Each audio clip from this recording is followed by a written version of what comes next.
A scammer, a manipulator, a transphobic, and honestly just an all-around shitty guy. You know who I'm talking about. The one person who perfectly fits this description is Logan Paul. Yes, the very same guy who somehow sits comfortably on YouTube earning millions while scamming his fans. People have lost millions, so this guy could make millions.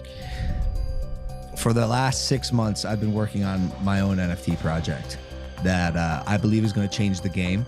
And he's not just hated for his obnoxious personality or trashy behavior. Oh no. Logan has earned himself a spot on the Fraudster Hall of Fame for what he has done to his fans. So let's see how Logan Paul fooled the very people that supported him. The worst thing Logan did to his fans was introduce them to CryptoZoo. This started as a promising NFT project, but ended in chaos, lawsuits, and a lot of angry fans. You see, Logan Paul launched CryptoZoo in 2021, describing it as this. I really, really do believe it is going to be the catalyst for a lot of young people getting into crypto. This sounded pretty cool, for sure. The idea was simple. Users could buy NFT eggs, hatch them into hybrid animals, and breed them to create even rarer NFTs. The more rare the NFT, the more valuable it was supposed to be.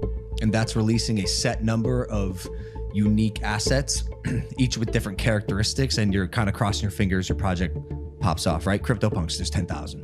Pudgy Apes, or Bored Apes, 10,000. Pudgy Penguins, I think there's like 8,888. On paper, it sounded like a mix of Pokemon and a money-making machine. Fans got super excited about this game and started investing. But then came the bad news. The game itself never got off the ground. At the same time, Logan was hyping it up like the next big thing. He even claimed to have spent $1 million of his own money on development. And people bought in, quite literally. The initial 10,000 NFT eggs sold out, each priced at 0.1 ETH. But soon after, things started to fall apart. I don't really see it going anywhere, the real CryptoZoo, and it's definitely not worth it as a play-to-earn game. After the initial hype, CryptoZoo investors were left hanging. Month after month, there were delays. Logan and his team kept making promises, but nothing ever came out of it. No updates, no game, just silence. They were never given the rare Pokemon experience they were promised. Instead of one-of-a-kind NFTs, what investors got were stock photos lazily glued together. Seriously, these so-called exotic hybrids looked like someone opened Photoshop for the first time. And when people started asking questions, CryptoZoo's admin Ben Roth confidently declared that all of the NFTs they had created were specifically designed by them and their team. He literally committed a massive fraud on his fans, and like nobody fucking talks about it. The shocking and downright outrageous thing is that while fans were trying to make sense of what had just happened to their assets, Logan had already shifted focus to another NFT project called 99 Originals. This happened in 2022, and around the same time started his epic downfall. You see, in December 2022, CoffeeZilla released a 3-part series on CryptoZoo. Thousands of victims in his wake. Now, you'll be hearing from some of those people because their stories are heartbreaking. In this series, he exposed the project's flaws and revealed how promises made to investors were all fake. He made people realize that they did not lose money due to any project delays. It was clear that Logan and his team had mismanaged the project from the very start. The videos caused a massive uproar, putting Logan's reputation in Web3 under a harsh spotlight. By early 2023, CryptoZoo was in shambles. Investors had lost millions, and Logan was being called out left and right. Then came February 2nd, 2023. That day, a class action lawsuit was filed against Logan Paul, his team, and everyone involved in CryptoZoo. Influencers, whatever their name might be, don't go out and tout something and mislead the public. Because it's illegal. Yeah, it's also wrong.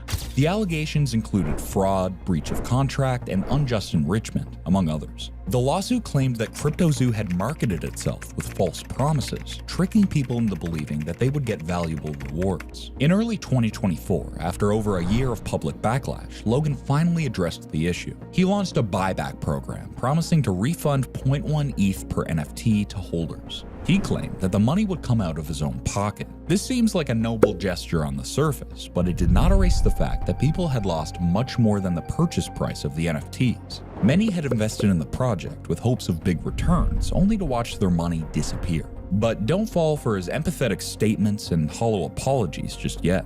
You know, it's all just talk until it actually happens. Who really knows if these refunds will ever materialize? After all, Logan has a track record of big promises and little follow-through. It has been over so many years of delays, excuses, and big empty words. So why should anyone trust him now? And even if he does refund the bare minimum, the original purchase price, it still does not come close to making things right. People didn't just buy these NFTs to break even. They invested in CryptoZoo because Logan sold them a dream of rare collectibles and big profits. Instead, they got stock images and an endless headache. So let's call this buyback program what it really is. It's just damage control. Hollow promises wrapped up in a PR stunt to quiet the backlash. Until people see the money hit their accounts, it is nothing but words. When Logan made this big hollow promise, he also filed a lawsuit against 2 former CryptoZoo collaborators. He accused them of fraud and nefarious trading activity. He argued that these individuals had acted behind his back and derailed the project. Whether or not that's true, it doesn't absolve Logan of responsibility. After all, he was the face of CryptoZoo, the one who convinced people to trust in him. Now, if you thought CryptoZoo was bad, just wait. The man seems to enjoy scamming his fans, and he has done this many times. Before CryptoZoo, there was DinkDoink. This is a shitcoin I believe in. It's my favorite one, to be honest. If the name alone does not make you cringe, the story definitely will. Logan Paul hyped this so-called meme coin like it was going to be the next big thing in crypto. He plastered it on all his social media, claiming it was a multimedia coin. But what he conveniently forgot to mention was that he had a massive personal stake in DinkDoink. Turns out he helped create it, and he owned a chunk of the token supply before launch. So what happened? Well, a classic pump and dump. Logan hyped it, the value shot up, and then it crashed quite hard. Investors lost big, and Logan, well, as usual, he profited off it. He made excuses afterwards, saying that he was just supporting a friend's idea, because of course, promoting a sinking ship you secretly helped build is totally innocent. Now let's talk about Logan's clothing brand, Maverick Clothing. This one was not a crypto scam, but it sure left a lot of his fans feeling ripped off. The brand marketed itself as premium streetwear for Logan's loyal fan base, but in reality, he was selling overpriced junk that falls apart after a few washes. Not just that, but it was a total ripoff of another brand. Fans complained about late shipping, non-existent customer service, and items that looked nothing like the photos online. No one ever got these refunds, and instead of fixing these problems, Logan just kept pushing more limited drops. So basically, he kept ignoring the complaints while saying, "Just give me your money," on his socials. What's up, Yummy group chat? I need all fucking 15,000 of you guys to fucking push this shit! Along with his brother, Logan supported and promoted Yummy Coin, which is a crypto project claiming to donate a portion of every transaction to fight world hunger. It sounds noble, sure, but let's not forget Logan is involved, so you already know it's not what it seems. While Yummy Coin's developers claimed to donate millions, the lack of transparency raised a ton of red flags. Where exactly was the money going? Nobody knows. And as the coin's value nosedived, investors accused Logan and the creators of using the charity angle as a marketing gimmick to lure people in. Logan, as usual, denied any real involvement, saying he was just a promoter. Now, let's not forget Zootopia token. Here's how we're gonna scam. This is how I want to make my $1 million this time, motherfucker. Logan hyped this NFT project as a venture centered around a futuristic animal kingdom. But surprise, surprise, the fans got almost nothing. The NFTs were low-quality, generic art pieces with zero value. Investors lost their money, and Logan distanced himself faster than even the fans would think he would. Logan Paul has shown time and time again that he seems to care more about making money than looking out for his fans. I would not say I'm a crypto leader. I'm an innovator, and that's for sure. And I always try to